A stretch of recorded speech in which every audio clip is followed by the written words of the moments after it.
I don't know. But all I do know is that we are live for the 31st episode. Shark of Horrors! I'm actually on time! Yes, because Well, another Shark of Horror is something that I know absolutely nothing about, so I can't really contribute much to this episode. but Other than just that's the thing. None of us really know about this episode. None of us really know much about this topic, but it's a very interesting topic that Jim really wanted to put into the show. And so we have brought it, and Jim is the host for today. But before we get into that, time for our introductions. Some say he held me in a chokehold until I said we can make this episode. And that he thinks the F7 diesels were made from buses that were hit by trains.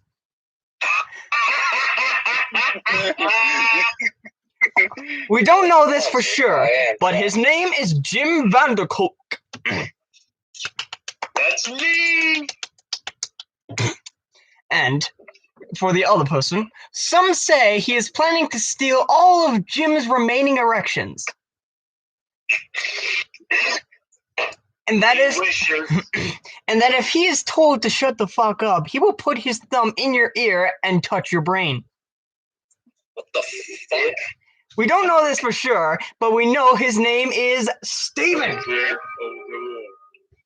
Wait, Steven? Yep. I was expecting that to be like a very Dan reaction. So was I. Introduction. Anyway, some say, well, next person. Some say he had a third testicle, but lost it to his girlfriend. And that he ripped the G off of Grapefield for unknown reasons. We don't know this for sure, but we know that his name is Ryan. Oh. Yeah, that's inaccurate because I never had a girlfriend before.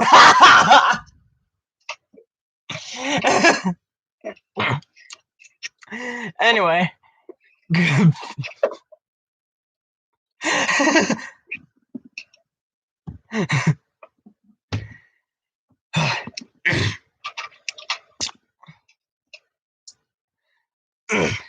Okay.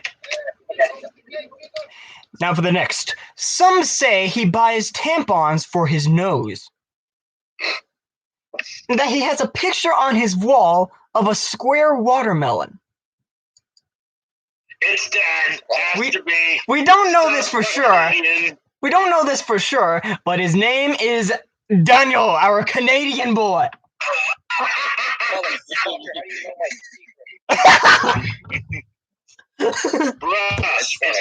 It's because all Canadians are square in South Park logic. Oh yes.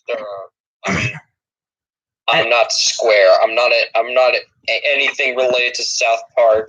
The only thing I can think of when Can I get my hands right? Yeah, let me put it is Minecraft. Yeah, I was about to say, you like playing Minecraft. In Minecraft, all people are square, like Canadian, like South Park Canadians. Now, for our final introduction, some say he doesn't actually have fingers. And that every time he mentions the 587, everyone wants him freaking dead. We don't know this for sure, but his name is Riso. That's kind of like a Joseph introduction. Oh, 1 sec. Yeah. I mean, I'd be surprised if anyone didn't want me dead. Okay. Anyway, now that we are through with the introductions, Cool.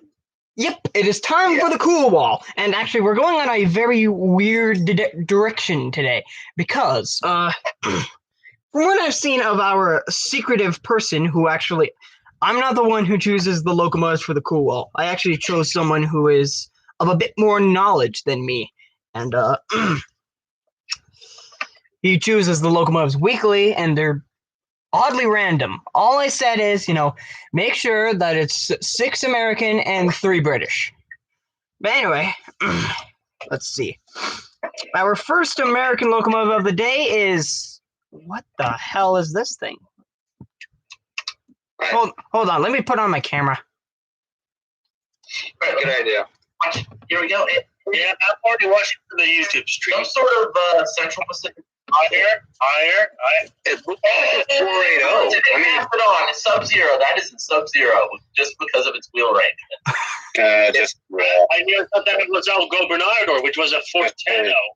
Just put it in cool. I will put it in cool. And the funny thing is, I pronounce it Gobernador. because of how many locomotives have gone to the cool, I've actually need to extend it. You need a bigger wall. That's what Donald Trump said. We need a bigger wall.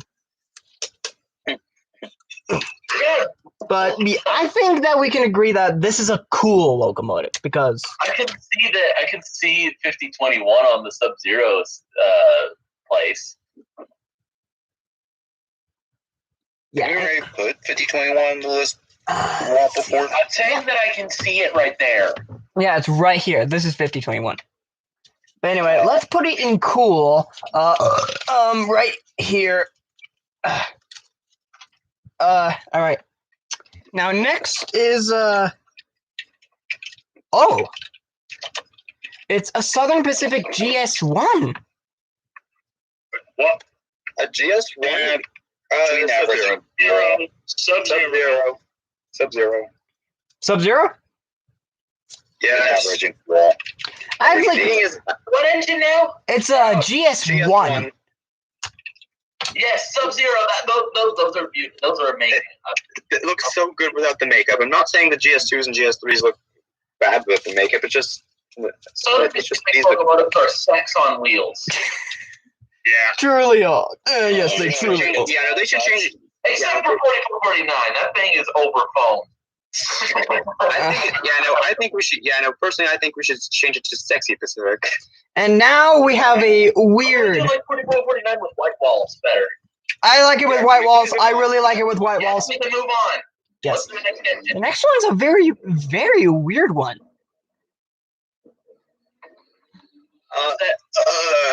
Average AT1. Average. I put them in mediocre. Or It looks like mediocre and average. It looks like a T1A. It's No wait. B&M Berks. Yep. Yes. Seriously uncool.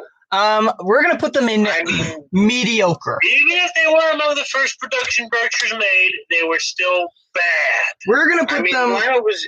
Keep in mind too that these Not just the subjective matter of bad lookers, but also the objective matter of bad performers. Let's put it. Also to keep in mind too that basically almost every Lionel Berkshire had features similar to a B&M Berk. Guys, have you guys ever seen the actual extent of the cool wall? No. No. Well, I'm about to show you it because since we have decided to make it this uncool, we're actually going to have to go to some extreme lengths. So this is the entirety of the cool wall so far, but then there's the opposite end. Oh, you split it up. Yeah, we got it. Oh. Yeah, you're splitting it up. To be fair, Goes the Berks. I like how the E2 has been the only one that's been in the uncool area so far, and now finally, and I find that freaking hilarious. I find that hilarious. Let me look here. Yeah, take a look. What's next? Take a look. Just look at that. That's really funny. one they were good at some. One they were designed to. It's not the E2's fault. They were designed for something they couldn't do. But moving on. Anyway, ooh, it's a Reading Jubilee. Ooh, Pretty cool. That is cool. Yeah, that is cool. Like, I actually didn't know that the Reading had Jubilees. I did. I always did because I looked at that one. And here comes my standard, rather mediocre reaction. For me, the only Jubilees are the triple-cylindered Stanier 10-wheelers for the LMS. Well, I'm gonna put that in cool Even because then, you don't really care for them that much. I mean, yeah, I gotta admit that. That's pretty Yeah, cool. granted. And now we have 2 more American locomotives left, and this should get a pretty decent reaction. The Santa Fe Hudsons, specifically the newer ones. Sub-Zero. Between cool and Sub-Zero. Sub-Zero. Oops. Those are Sub-Zero. Those are definitely Sub-Zero. Let's put them like right around, like let's put them in the same velocity as the Southern Pacific. Copyright, no. Claudius. Let's put them in the same velocity of the Southern Pacific mountain types because they're cool, but they look they're like there's a little bit something about them that's a little bit off-putting. So let's put them right between they're similar design to the 5011 class and the 2900 class. All right, and so let's put them in the middle of cool and Sub-Zero. Now for our last oh my God, Owen would bust his balls if he saw this right now. Is it a B&O mountain type of some sort? It's a Mikado. Oh, Mikado. Mikado Between average and cool. What's your favorite type of tender? Quick! Average and cool. Average and cool. Average and cool. Average and cool. It's like somewhere between cool and average. Yeah, I'd put it like somewhere between cool and average because yeah, it's a cool Mikado, but it's guys, do you actually mind if I briefly leave the call to try and call Lena to see if she has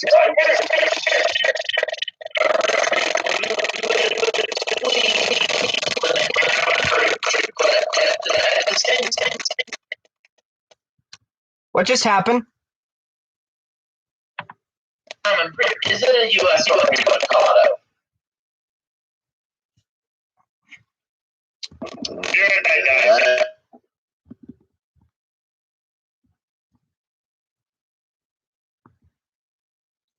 For some reason, this was also happening last time. Shit.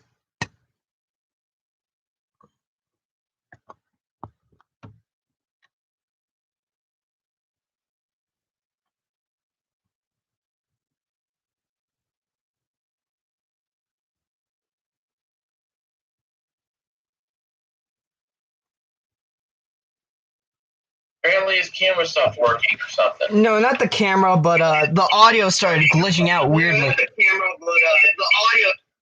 I can kind of hear it. Oh no.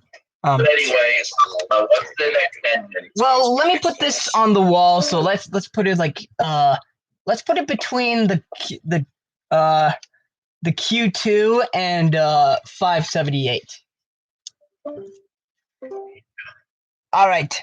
Now I actually waited, Jim, so that you could come back to see these because we have some disgraceful British locomotives today. Okay, well sadly I couldn't get Lena on the phone. It's okay. But she did run it up this week. But oh my God, I'm scared to show this one. What? What is it? What's next? It is bully leader. seriously uncool. Serious. Uncool. Also, Seriously uncool. this is a bullied leader whistle.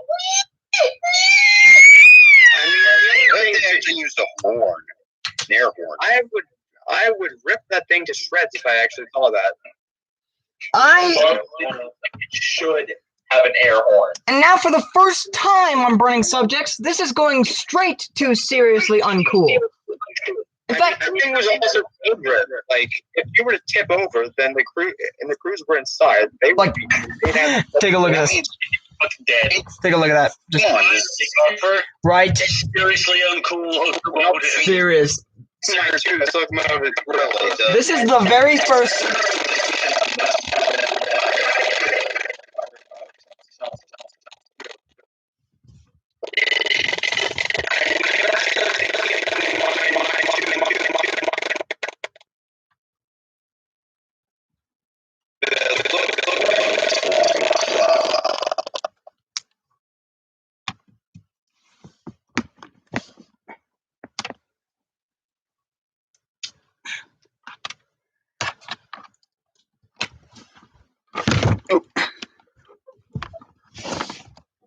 What a rough stream.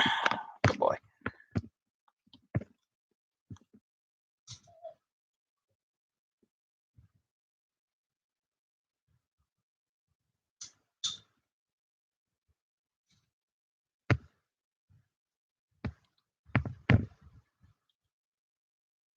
That's really articulate. Okay, that was weird. So for some reason when I keep the camera on this for too long, the battery starts to heat up too much and the audio starts to glitch out.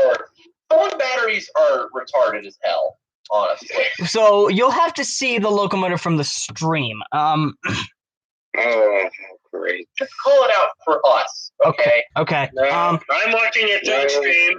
That's how I always do it. Okay. All right. So I'm not happy about this, but I suppose. I mean, this one's actually not a bad locomotive. I think Jim enjoys this one. It is a Great Western 9600. 9600. 9400, you uncultured swine. 94. What? Sub-Zero. Oh, Cool, Sub-Zero and Cool. Between So- Sub-Zero. Let's Sub-Zero. They were Sub-Zero. Yeah, Spaniards in terms of silhouette. and look at I them. mean, they're also the most numerous Hawksworth design as well. Plus, look at them. I don't know why, but these are what I think are the perfect definition of a British tank engine right here. These, It's so chunk. yes, it is. It has a thick boiler. It has the pannier tank. This is the perfect British tank engine. So I will put it mostly in Sub-Zero, but 25% in Cool. Said it actually came from the kolk goods, which were 060 tender engines. All right, and then our final locomotive of the day is very, very weird. I actually don't know what this is, but maybe you. Show me, my son. Show me. That looks like That's a North British Atlantic. It's a North British H/I class Atlantic.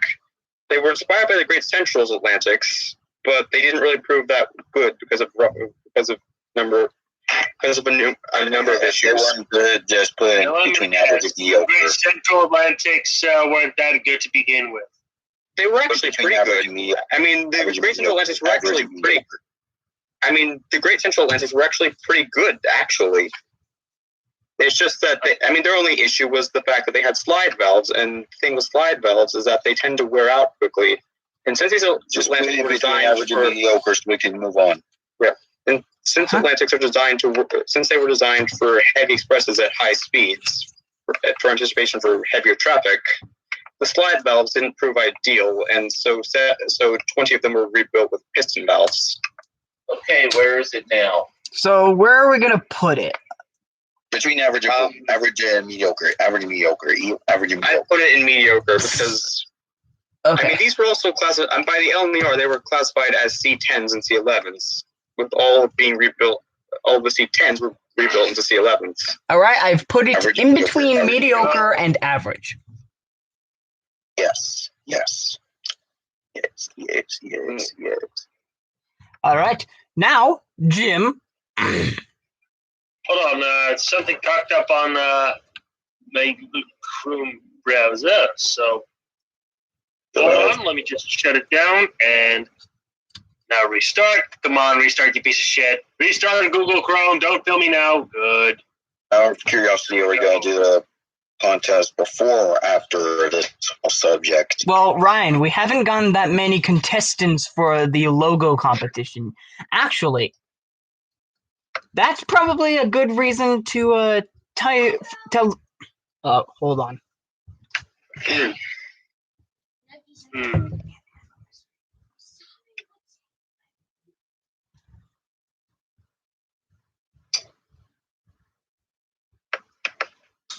Come on, Lena, get online, please. Yeah, like Well, I I guess know, there's I never sound got, like I'm kind of simping over her. God damn it. so I guess there's gonna be no burning subjects logo, huh? Jim Sims over Lena. I literally just said that myself. You didn't have to shout it out loud. I can bring my throat down just fine. Sympholine. Let's see. Besides, she's already taken. But shut up. Anyway, it would seem that our Lord and Master has disappeared.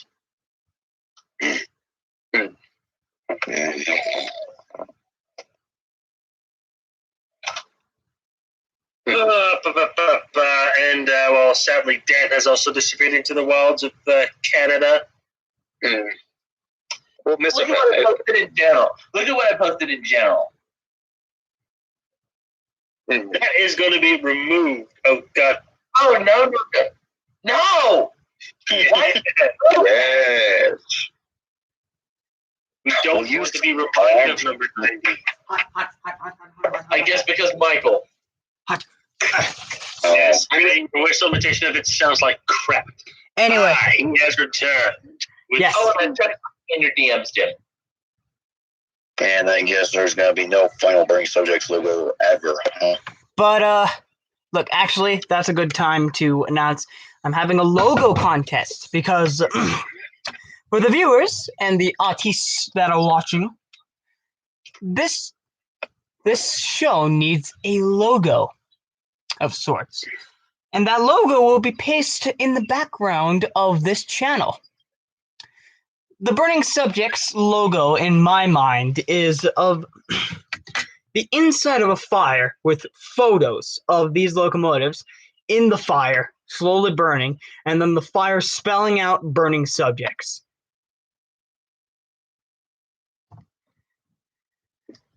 So, whoever comes out with the best logo, I will let you feature in one episode. Well, but if you already are in this, I will grant you a French fry. I'm all the way across the ocean. How do you expect me, if I win this, how do you expect me to actually pick that up? Teleport. Question. I teleported fries. Okay, so Oh, man. how come I've done nothing but teleport fries for 3 days.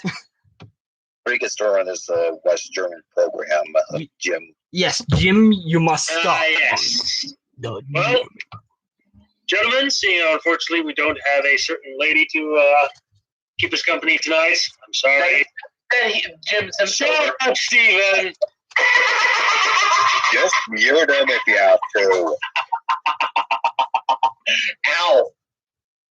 Oh, wait, I have a better idea. This. Oh my god. Oh my god, you son of a bitch. I didn't disconnect it. Oh. Wait. No.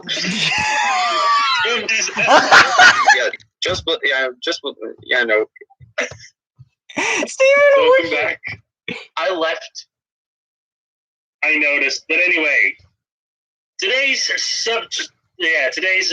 Burning Subjects episode is hosted by me. And as you can already see from the title and the thumbnail, it's going to be on the so-called Neubau program, or New Build program, of West Germany. So the setting is after the war, after the Second World War, that is. Germany's been gradually split into two. You have the capitalist West on one side and the communist East on the other. But both halves of Germany started to get their own railroad company. East Germany just basically retained the name of the Deutsche Reichsbahn, which had already existed before the war. So you got the new Deutsche Reichsbahn in the East, but then in the West you got the new Deutsche Bundesbahn. So in the West, translated into English, you have the German Federal Railways, and in the East, the German State Railways. Whatever. One thing that both companies had in common is that, you know, they were flipping struggling and they couldn't afford to invest in modern day diesel locomotives because, you know, Germany was poor. It was one of the big fat losers of the war. So they decided to look for, pretty much they had to stick with steam power. Well, they made the most of it and they decided to not only execute comprehensive rebuilding programs on some of the pre-existing classes, but also make a few brand new ones. Though, really, in West Germany, you can tell these new locomotives apart from the old ones, much more so compared to the East German ones. So, yeah, welcome everybody to the West German Neubau program. As part of this program, which lasted throughout the entirety of the 1950s, they came up with 5 new classes. So, yeah, what shall we start with? How about you start by grabbing me by the ass? I know what I'm going to start with. I'm going to start with the biggest of the bunch, the Baureihe 10. Basically, for those of you who don't know, the German word Baureihe means locomotive class or series. So, series or class. It actually means series. These were 462 Pacific type locomotives that were based on the pre-existing Baureihe 0110. Because like the 0110s that I believe we actually talked about way back in the Streamliner episode, these were these Pacifics were triple cylinder. But yeah, this was actually one of the rarest produced classes of the program. God damn you, Stephen. What are you, Steven, what are you doing? He sent me something stupid in my DMs. It's a picture of a monkey and a gorilla toy. I've always hated that monkey with the symbols. Well, guess what? It is time for me to Anyway. impersonate the monkey.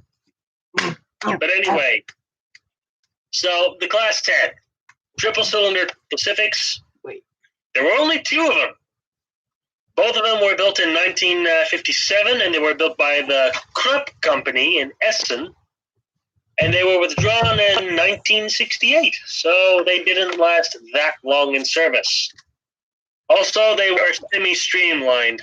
You actually find them in Euro locomotives here on this on the Steam Star headquarters Discord server. Yeah, for those who don't know, Is there, I have a Discord channel, a Discord server, and I'll put that in the That's where we description. actually do these group calls, you numbnuts.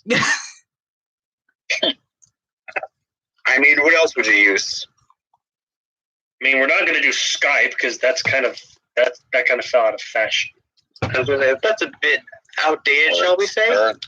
And it's still used today by businesses, apparently. I mean, it's used in some YouTube videos, but I kind of prefer using Discord. Yeah. Yeah, Even if they say it, it's a little bit trendier. But whatever. yeah, I'm used to Discord too. Go on, But Jim. anyway, Zoom is the thing that people are making hip and trendy. let's just continue with the tens. Yeah, no. Let's continue with the tens. Yeah, like I said, there were 2 of them built in 1957 by the Krupp Company in Essen. They were withdrawn in 1968. And as for their tractive effort and the subsequently related geometry, we have, I'm going to do the geometry in metric and imperial measurements, by the way. We have 2,200 millimeter driving wheels, which equals 86.6 inches, Wow. which is quite big. Yeah, that's quite big for a standard gauge locomotive. It's not as ridiculously big as the driving wheels on the 05 Hudsons, but it's fairly close. You're looking at about 7'3" drivers. Yeah, again, Riso, I don't do foot and inches. You're only getting straight up inches from me and millimeters. Because that's how you measure your penis regularly. Because you need the full number in inches to calculate the actual tractive effort. Oil pressure is also a bit extraordinary by German standards. 18 bar, or a nice Milwaukee-themed rating, 261.1 psi. Nice. And you had a threesome of 480 by 720 millimeter cylinders. So 18.9 by 28.35 inches. Imagine. And again, there were 3 of them. I actually find that quite extraordinary because those cylinders are a bit longer compared to the usual cylinder stroke that you'll get to hear on all 4 of the other classes. What was the stroke again? The total directed effort figure is 38,929 pounds. That's not that much for. I mean, it's a Pacific, right? I mean, that's a good amount for a Pacific. It's decent. Yeah. It's roughly 39,000 pounds of directed effort for a triple cylinder Pacific, no less. That's still pretty good. Yeah, it's single expansion, by the way, no compounding. Also, they were ones of the program to be semi-streamlined. I say semi-streamlined because that's good. Full-on German streamlining, that's disgusting. But semi-streamlining like that, like how they did it on the 10s, not so bad. Yeah, if you guys don't know, German. If you guys don't know, Also, can I point out, it's also like the 80, 55, 52? No. if you guys don't know, German streamlining is awful. Yeah. It looked shit. Granted, that's a subjective thing. But objectively speaking, it's a nightmare to maintain the locomotive underneath. It looks like a rolling pill. And that was already just the case with a bog standard 2-cylinder locomotive. It looks like the now pill, you're Mr. maintaining a 3-cylinder locomotive with German streamlining. Or even worse, a 4-cylinder locomotive with German streamlining. Those things work. Or worse, a coal-fired cab forward. Oh my! No, Vietnam flashbacks to the old And not to look. Can we just take a moment to realize here? The 0503 intensify, as I was trying to say. But Wait. But the 10th, they were only semi-streamlined, as in they still look like proper steam locomotives. But Only like the pilot area is really streamlined. But can I take? I guess it could still be a little bit of an issue due to the fact that they were triple cylindered.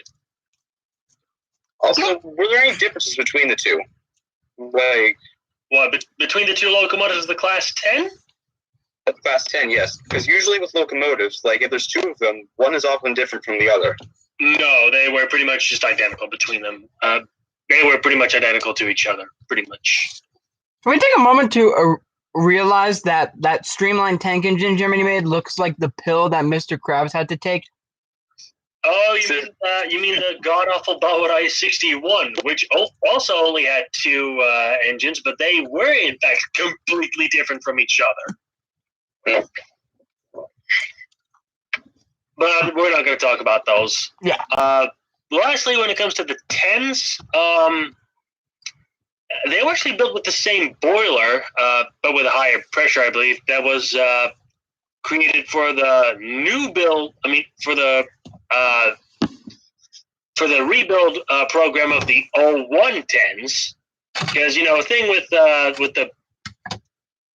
the West German locomotives is that I believe they were all fitted with welded high performance boilers, known in German as Hochleistungskessels. But yeah, basically the boiler that you see on a Class 10 will be the same as on a rebuilt 0110.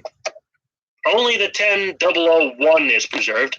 Now, I'm not going to say 10,001 because it's literally 10 space 001. That's how they do German locomotive numbers. Plus, they were also fairly unique for the fact that they were, I believe, the only German steam locomotives fitted with these so-called T40 tenders. Meaning that those tenders had a water capacity of 40 cubic meters, which equals 40,000 liters. Go ahead and figure out what the fuck that is in U.S. gallons or imperial gallons. 40,000 liters? Wait, who joined? What did I miss? Just most of the info on the Class 10 Pacifics. And just me insulting the hell out of the streamlined tank engines. Yeah, that's basically 8,798.7699 imperial gallons. So I mean, at least that numbering order is better than what Oliver Bully did. Yeah. So rounded up, the tender could hold 8,800 gallons of water. Imperial gallons. Imperial gallons. And the U.S. gallons? Just for the hell of it? I'm looking at it right now. U.S. liquid gallon? In U.S. liquid gallons, that would be 10,566.882. Well, we'll just round that up to 10,567 gallons. Alright. There's also another little bit of information, but I guess we can save that for nearly the end of the stream. For now, let's move on to the next class. And we're still sticking, we're actually going a little bit more mass-produced with some of my personal boner fuel and one of the two classes that I've seen in real life. The Bauerei 65, which I did talk about before. Yes, the or Berkshire type tank engine. Which these are my. Germany did have Berkshires, but they didn't go out. They didn't go out with tender engines. They only made tank engines. Honestly, those are my personal. They did also briefly use the Austrian Bauerei 12, which were Berkshire-type tender engines, but they were a bit too big to properly run in Germany, I believe. So, whatever. I'm just going to admit this. The 65s are my favorite class of German steam locomotives because, well, they're nice and clean. They're lackluster performance. Well, not lackluster, but, good performance. And they're just so unique. I love them, in a nutshell. Also let the smoke deflectors on them. Yeah. I mean, I know that's a common thing with a lot of German steam locomotives, but still, like, smoke deflectors on the 65 just make it look, and it adds to the sort of hand. They just give them character. Basically, yeah. Also, by the way, when it comes to the Neubau program, the engines were kind of built across several manufacturers, but when it comes to three of the classes, they were actually exclusively made by one manufacturer, like one different manufacturer for each class.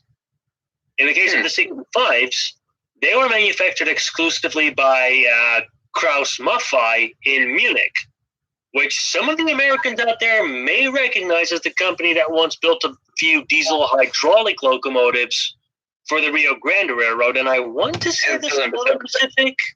Yeah, for the Southern Pacific. Yes, Railroad, actually, the sole surviving. But the sole surviving. I just thought that I would mention it. Yeah, they still have those diesels still around today, but Southern Pacific 9010. Yeah, but anyway, back to the 65s. They were also made by Krauss Maffei in Munich. Thankfully, they were more mass produced than the 10s, but not by a whole lot. There were only 18 of them built from 1951 to 1956, and they were withdrawn from 1966 to 1972. Well, it seems like they had a bit of a much longer life than the 10.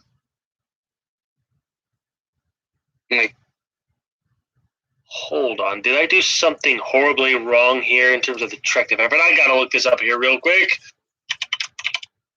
I'm pretty goddamn sure that I messed something up so badly.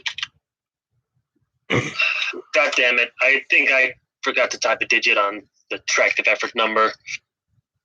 Yes, I did. I'm a blithering fucking idiot. There we go. That's better. Now,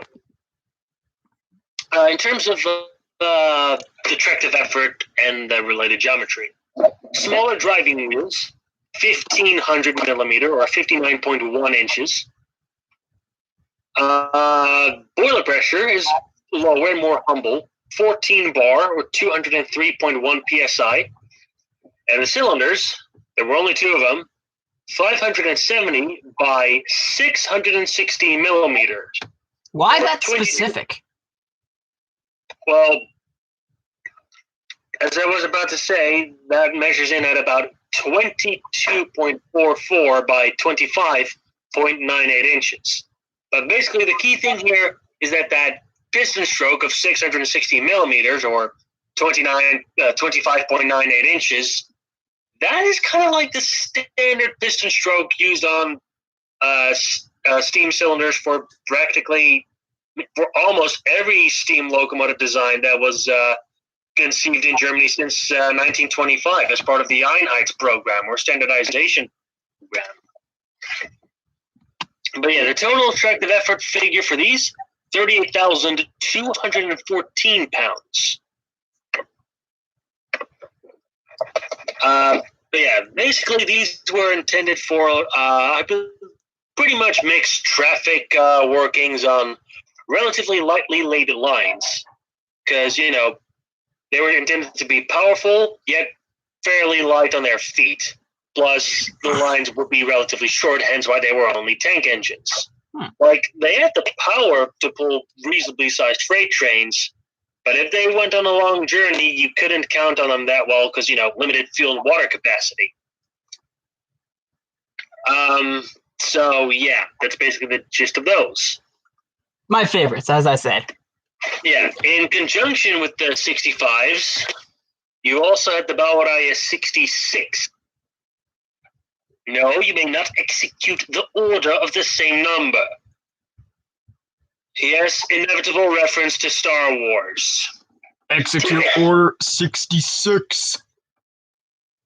But yeah, these were also, the 66s, they were slightly smaller than the 65s. They weren't Berkshire types. So they weren't 284s. These were 264 Adriatics, but also tank engines. Do you want to guess how many of them were built? Probably more than the Berkshires. No. 400. No. Less than 100. Much less. Less than 2. 20. 2. Who? Just 2. Who? 2. Just 2. Just 2. Built in The almost survivors the Alleghenies have. 2.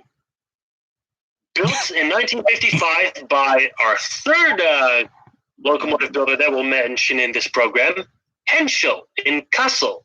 I've heard of that. And they were withdrawn in 1968. Tractive effort, 27,844 pounds. Nice Pacific reference. ha 844 kill people, lol. Yes, he's still here. 844 kill people, lol. God damn it, Andrew, that's dark. That's fucking dark, you piece of shit. Haha, 3985 commit arson, ha. Okay, that's less dark. But yeah, the related geometry to that tractive effort. 470 by 660 millimeter cylinders, 2 of them. So 18.5 by 25.98 inches for the cylinders. A pretty standard boiler pressure of 16 bar or 232.1 psi. And the driving wheels were 1600 millimeters or about 63 inches. Because of the bigger driving wheels and the fact that they didn't have as many as the 65s, it's fair to say that these were definitely more oriented towards passenger service. You can park your helicopter on my forehead! What the fuck? What is going on here? I don't know. I think Andrew's high. Is Andrew talking about a helicopter? What I said, you can land a helicopter on my forehead! And the shade. You already guessed it. But yeah, pretty much that's it. About the 66s. So, I don't know that much about them. They were a bit of an oddball again. Next up, thankfully, more in mass production. Next up, we have the Bauerei 82. Let me put it this way. Did you guys ever heard of the Bauerei 80, which are those little German 060 side tanks? Of course. Well, there was also a Bauerei 81, which was an 080 side tank. The 82 is an 010 side tank, but made as part of the Neubau program instead of the Einheits program. But then again, the 010 wheel arrangement has a bit of an interesting problem in the sense that it doesn't have a name. So, yeah. So I guess they're called switchers, I guess. Let's just call it the. Well, I have an idea about what we should call it. What? No. Yeah. Why?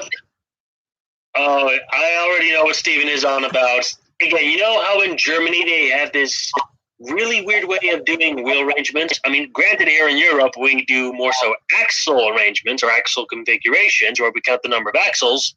But Germany throws in the extra curveball of using capital letters instead of numbers for the driving axles and only counting the axles that are there. So an 82 would quite literally be a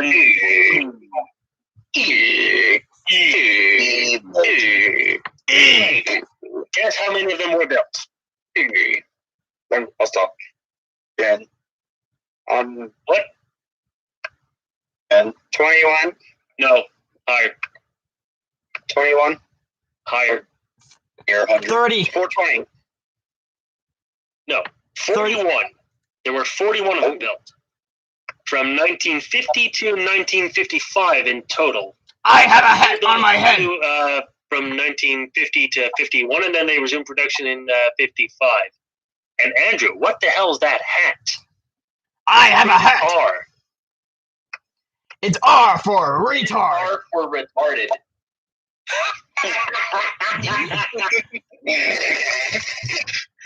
That's actually so true.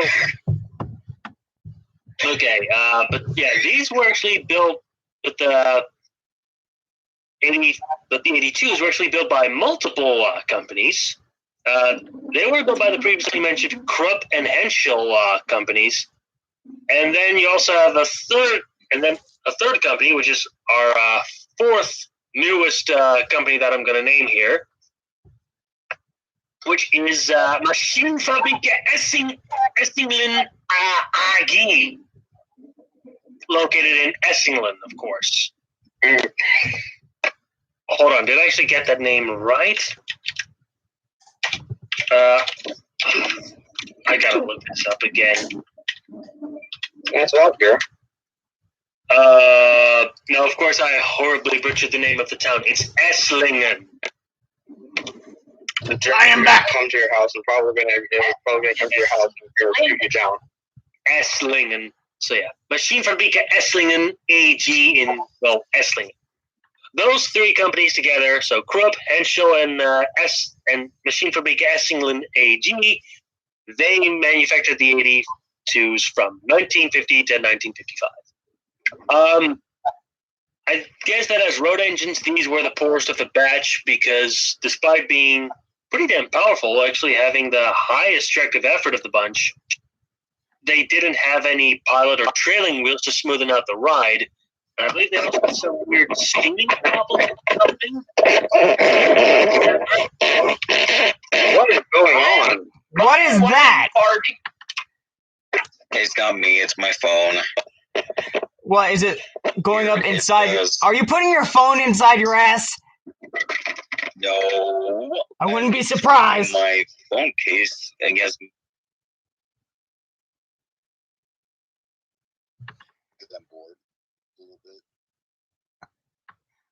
I still have a hat. Apparently, Oh gosh. Will you please stop? when can I continue? Okay, I'll stop. Okay, so basically some of the problems included a rather high consumption of lubricating oil for the 82s. That sounds like me in the bed. And the operations service apparently complained about the problematic superheated steam regulator and poorly functioning jet pumps, as well as rapid wear and tear on the steering racks due to contamination. Yes, apparently these locomotives were fitted out with some kind of steering racks to help them negotiate curves better. Because, 10 driving wheels. Hot! And I believe they were actually pretty damn big driving wheels, too. Oh, wait, standard for 10 coupled engines, 1,400 millimeters, or 55.1 inches. That's not so bad. The boiling pressure is the same as on the fucking 65s, so 14 bar, 203.1 psi. And they had a pair of 600 by 660 millimeter cylinders, so 23.65 by 25.98 inches. That's fucking huge. Total tractive effort number, 45,413 pounds. Holy fuck. Yeah. But still nowhere near as powerful as any of the German decapods. It's still powerful in its own right. Yeah. But now, arguably to the most mass-produced class of the whole, objectively the most mass-produced class of the entire Neubau program. And the one that can actually be the most confusing. The Baureihe 23, which were 262 Prairie types. And they were tender engines, not tank engines. What's so confusing about that? Well, let me put it this way. The guys, everybody who's watching this fucking stream won't be able to see this, but you guys will be able to. Look in your locomotives. Here's a picture of the actual Class 23 from West Germany. And I take it that's the prototype. Yeah. I'm wearing a helmet. Class 23 Prairie type that was actually built by the Deutsche Reichsbahngesellschaft during the Second World War as part of the Einheits program. Fitted out with a new boiler in East Germany at the time. This is my helmet. Andrew.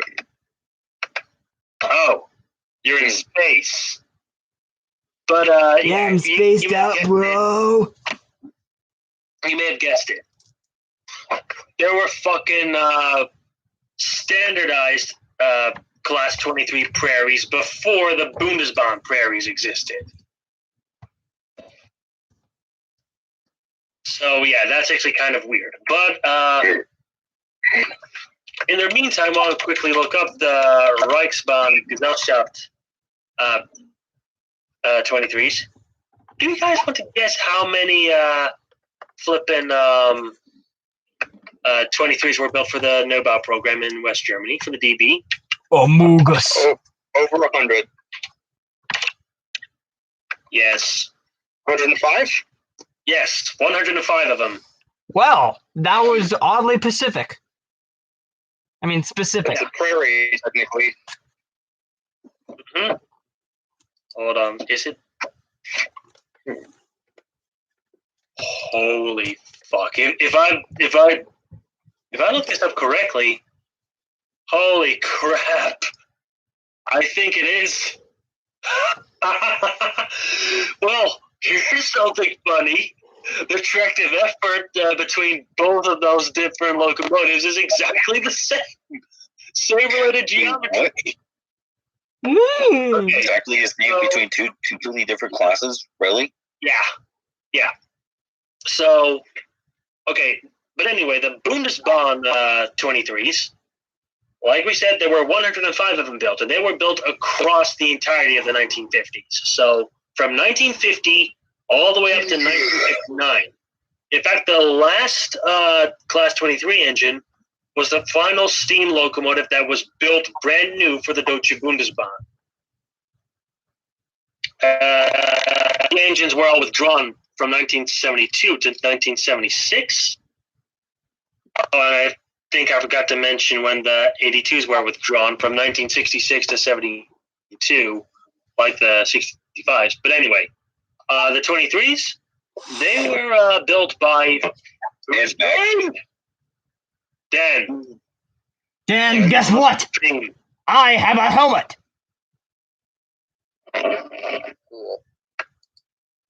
Anyway, but yeah, the Class 23 Prairies, they were made in total by 4 companies. So yeah, the same 3 companies that built the 82s, and then add in the 4th one, which is the 5th and final new manufacturer I'll mention in this stream, Jung in Kirchen. But yeah, the tractive effort. The driving wheels were 1,750 millimeters, or 68.9 inches in diameter. Once again, 16 bar of boiler pressure, so 232.1 psi. And a pair of 550 by 660 millimeter cylinders, or 21.65 by 25.98 inches, which results in 34,868 pounds of tractive effort.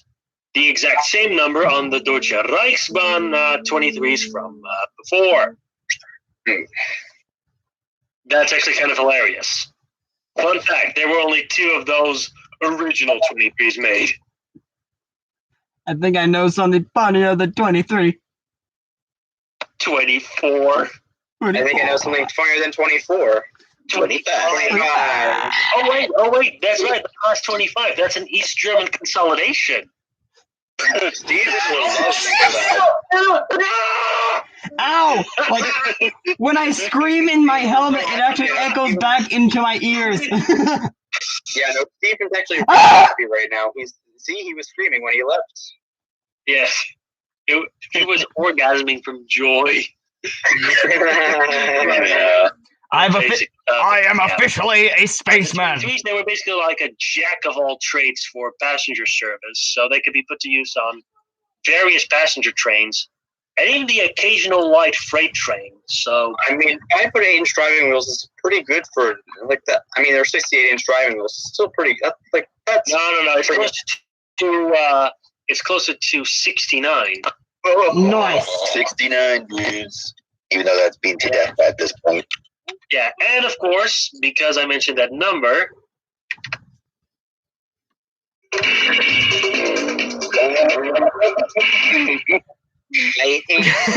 As soon as you started playing that, I flipped up my helmet slightly.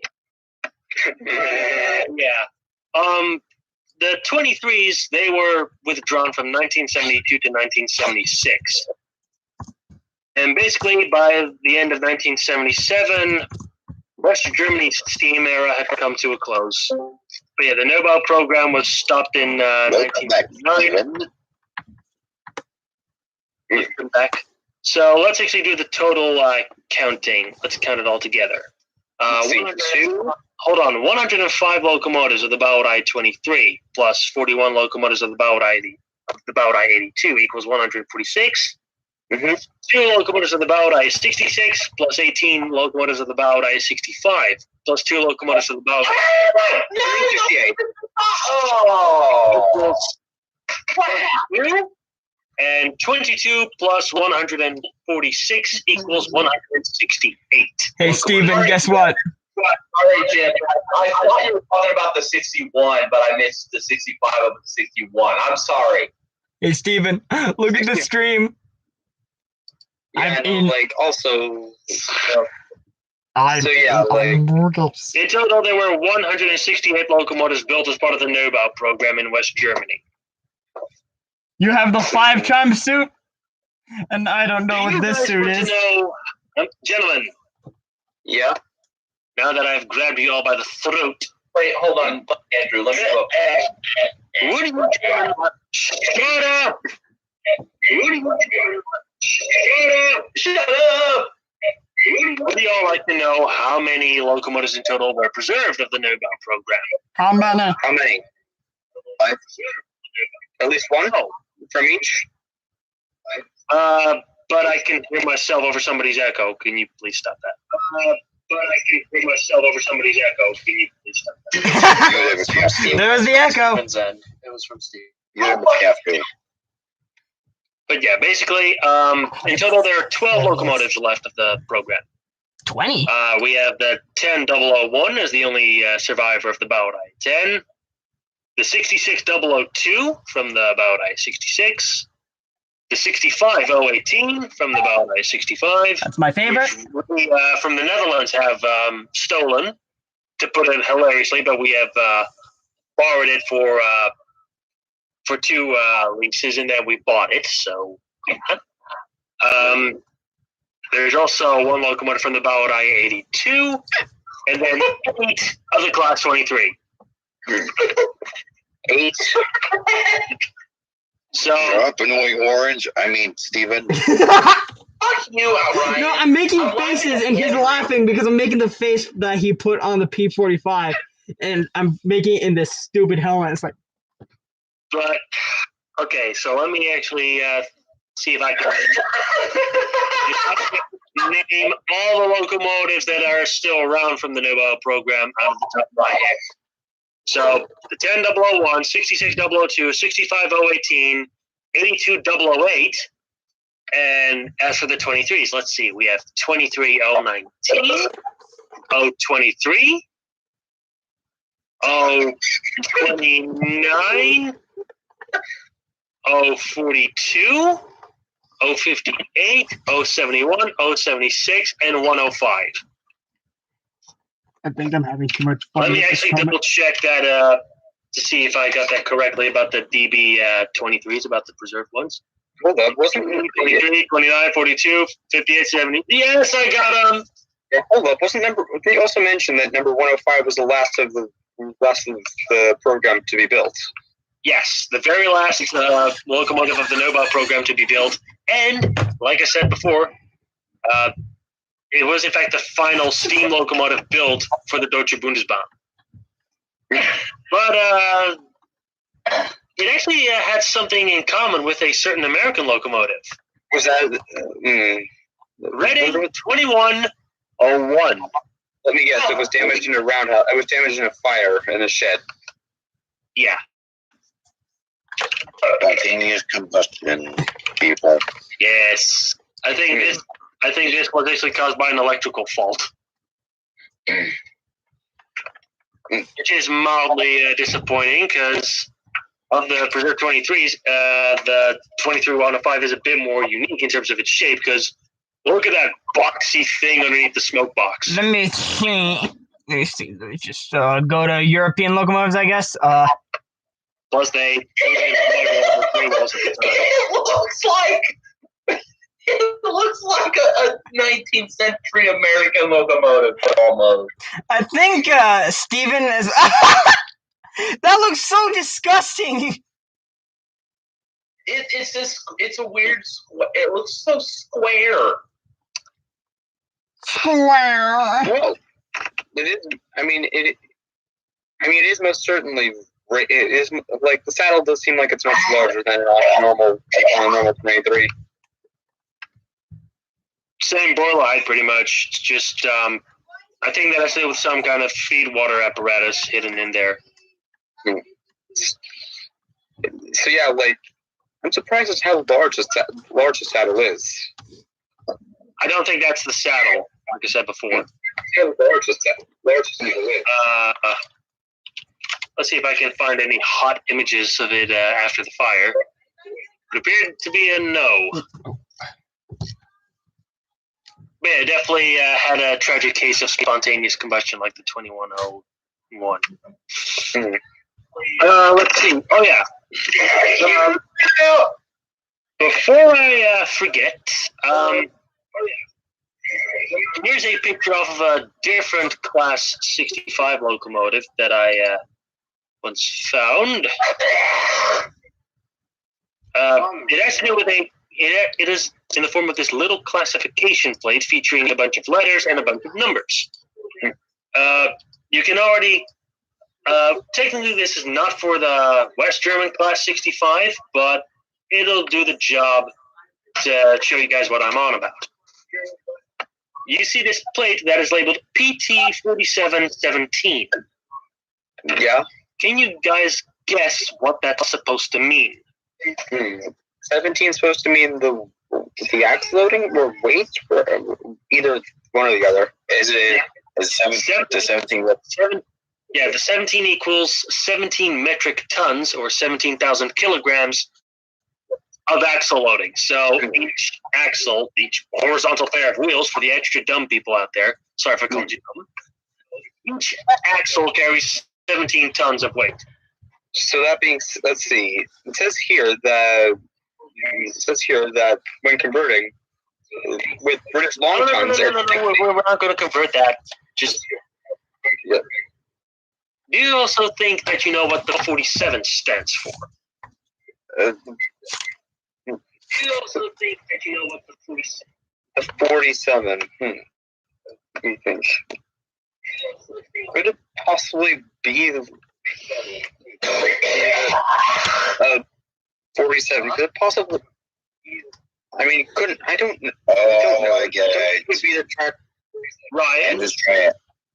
But I mean, Ryan. Andrew's trying to have like an Among Us guy now. Could it be possibly the track of effort? No. It means 7 axles on the locomotive itself, 4 of which are driven. So 4 out of the 7 axles on the engine itself are driven. On the locomotive itself, 4 of which are driven. So 4 out of the 7. The echo again. When you're doing the fucking echo thing. Wait. Is it possible to wear a mask in space? Like, Oh, fuck you. I'm trying to listen to what the hell's going on the stream. Stop bitching. We're literally talking about it right now, so why do you need to watch the stream? Yeah, when I watch the stream, I always have it muted because I don't want double feedback, but the PT, that means passenger tank, pretty much. Like, I was going to say. The P is for the German word Personenzüge, so that's German for passenger train. The small letter T means tank engine. So PT 4717 equals passenger tank with 4 out of the 7 axles being driven with an axle loading of 17 tons. That's a lot of. In case you're wondering what the classifications for the other classes are, the 10s would be an S36 by 22. So S for Schnellfahrblock or Schnellzug. So, fast intercity type passenger trains. 3 of the 6 axles on the locomotive itself are driven with a surprisingly high axle loading of 22 tons. Oh, from the sound, if it's Pacific, what else do you expect? Like, Pacifics generally have a high axle loading. I'm actually kind of shocked by that because I don't think that even the 0110s go quite as high. Like, usually it will be 20 tons, and that's it. These went over. In the UK even, like, Pacifics usually reached about 22. It was normal for a Pacific to reach 22 tons, with the lightest ones being around 18. Being close to 18 than anything. Anyway, the 23s, they were classified as a P35 by 18. So that means passenger engines predominantly. 3 out of the 5 axles on the locomotive itself were driven with an axle loading of 18 tons. Still pretty good. Andrew, can you guess what the 66s would have been?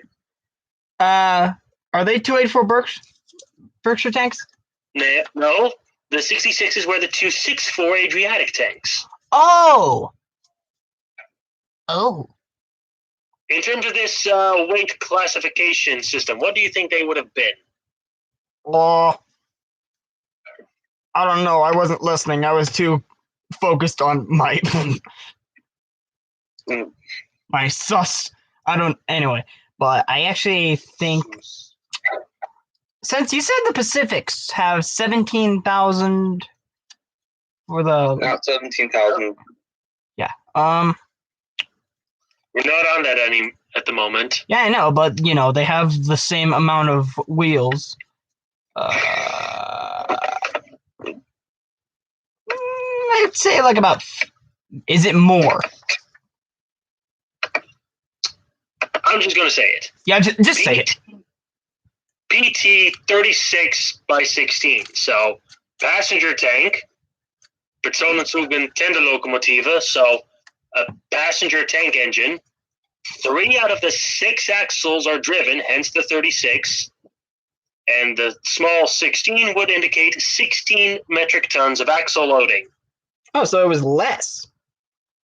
Yeah. And finally, the 82s were a GT55 by 18. So G for goods trains, or in German, Gütenzüge. Again, tank engine, hence the small T that would have been in it. 55, so 5 out of the 5 axles on the engine itself were driven, and all of them carried 18 tons of axle loading. Yeah, I think that's pretty much all I have to say. But I'm actually contemplating on potentially hogging the other next week's episodes too. Actually, next week's episode has already been chosen, and I'll say what it is once. But we have 20 minutes left, and so What was it? Is it Chinese? 20 minutes. Is it Chinese in America? No, but that is actually an episode that is an episode that is actually a prepared topic. But next week is actually, since May 10th is National Train Day and the driving of the Golden Spike, we are going to be talking about the Golden Spike centenaries, all of them.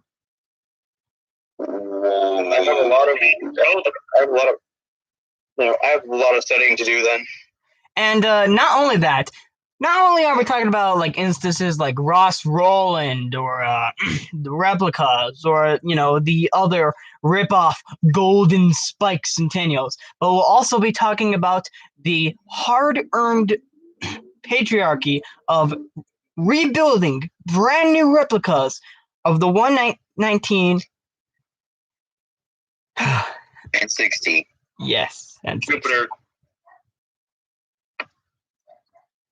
But yeah, we're going to be talking about how these replicas were built, what it took, and we're also going to be talking about the other excursions that came before it.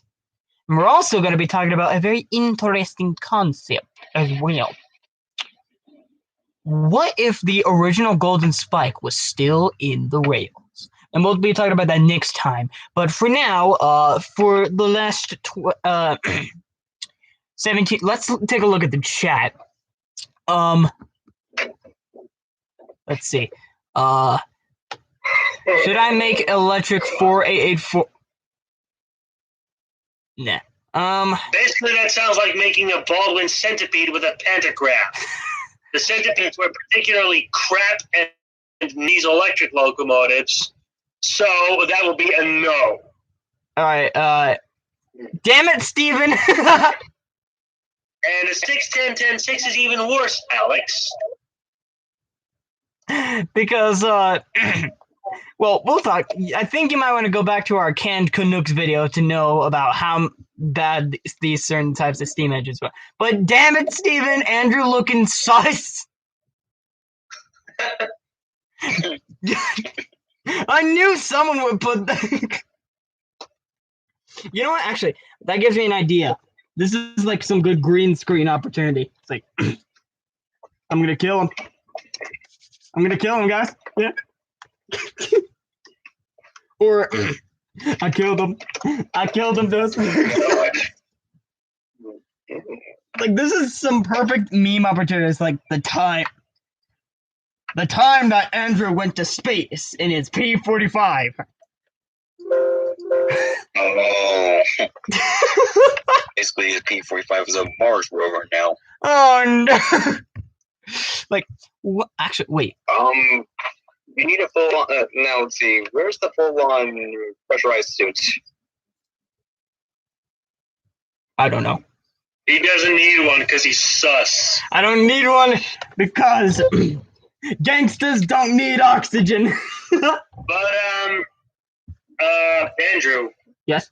Like, basically the reason why I was contemplating about potentially hogging those other, maybe next week's episode was so we can maybe do like a little sub-series on post-war German steam, like in addition to the West German Neubau program, we can also do one about the East German Neubau program and the modernization of locomotives in West Germany and modernization of locomotives in East Germany. Well, and now Dan's I just remembered actually something about all the Neubau locomotives, something for both West and East Germany. They had welded frames. Like, they were plate frames, but I believe that instead of being held together with like bolts or rivets or whatever, they were welded together. why? That's going to save a lot more wear and tear than probably bolts or rivets and all that. I was gonna say that Dan's penis has gotten longer and harder. Because I mentioned East Germany Neubau programs. Yes. But this has been Also, again, Dad, if you're looking at your local and play the game of which one of the two is the imposter.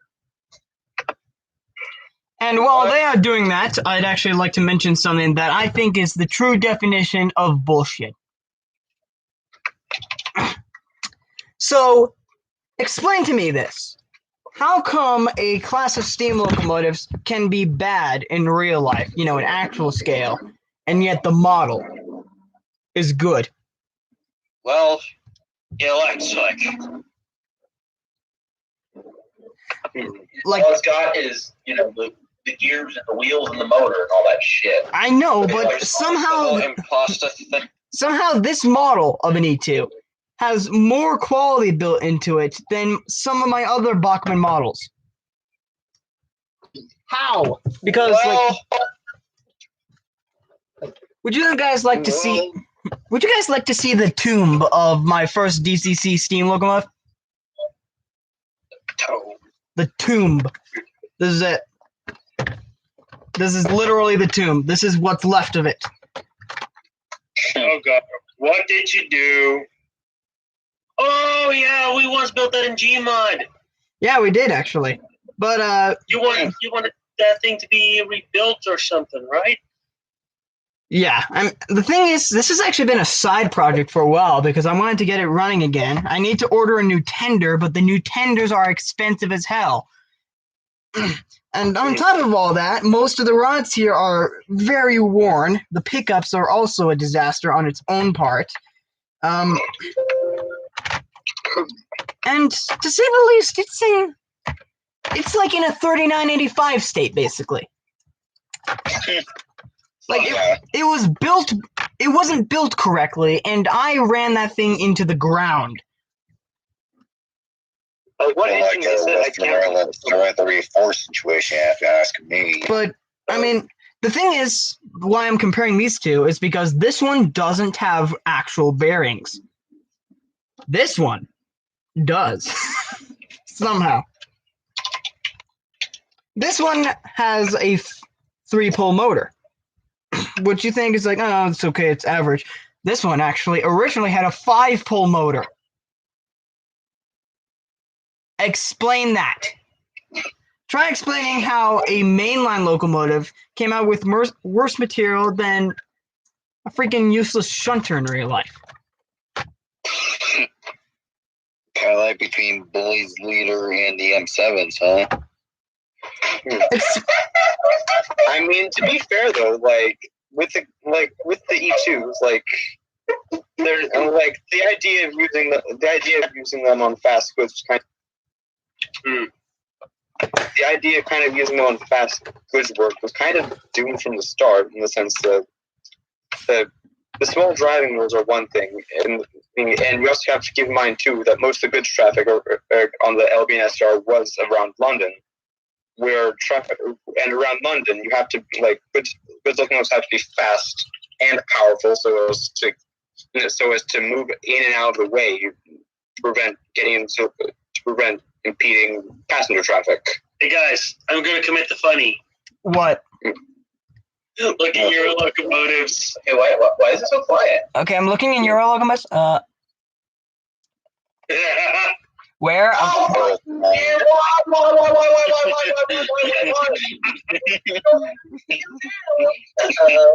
Go. Why would you know? I have the perfect reaction for this. To be honest, it is actually a little. It is a bit ugly.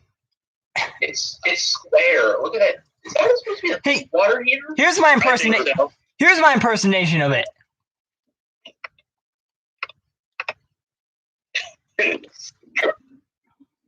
That's what it looks like to me. Now, what shall we say that we wrap this all up? This of an episode. Oh, before we do, this is mostly posted by you. Emphasis on the title of the episode. and here's my impersonation of an S160.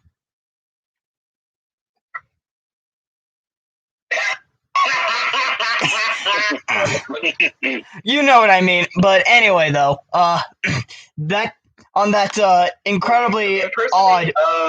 Impersonate 2100 on oil. I can't do that because I can't move my eyes to the center. We gotta Photoshop that. Hey, Andrew. Wait. Seeing also Wait. has Team 4, like 18. Wait, how about I impersonate the Boston Maine T1s? Yeah. Boston Maine T1s. He's wearing a hoodie. I'm the great God Julio. I need TV for me bongo. Anyway, Let's see. Can I just quickly find the whistle? I can't. I can't do like a flat face of Fury because I can't like do a flat face and then do like a big humpback. Fury makes me furious. Although I will admit that it does look awesome. I'll admit. Yeah. Why the fuck was it number These even does look cute a little bit. I mean, Why the let's. fuck was it? Why was it number 63.99? I don't know. Why not? Yeah, why not? Uh, So, guys, hear about? That's the sound of basically the whistles for these engines. let's see. What locomotive shall I impersonate now? None. Impersonate an SD1, like, impersonate 734. 734. I can't get that fat. But anyway, on that odd end. Try doing do 611. 611. First I need to put this back on. Oh God.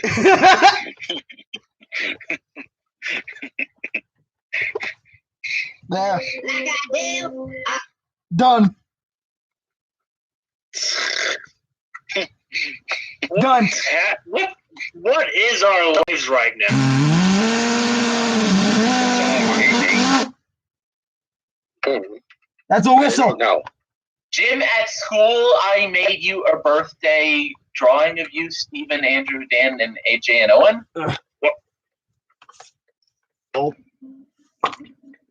Hey, they do a drawing. Nice. So, shall we wrap this up already? Yes. Well, not bombshell. It is time to end. Thank you so much for watching, and watching. Auf Wiedersehen. Huh? Auf Wiedersehen. we'll see you guys next week. We will see you guys next week for National Train Day.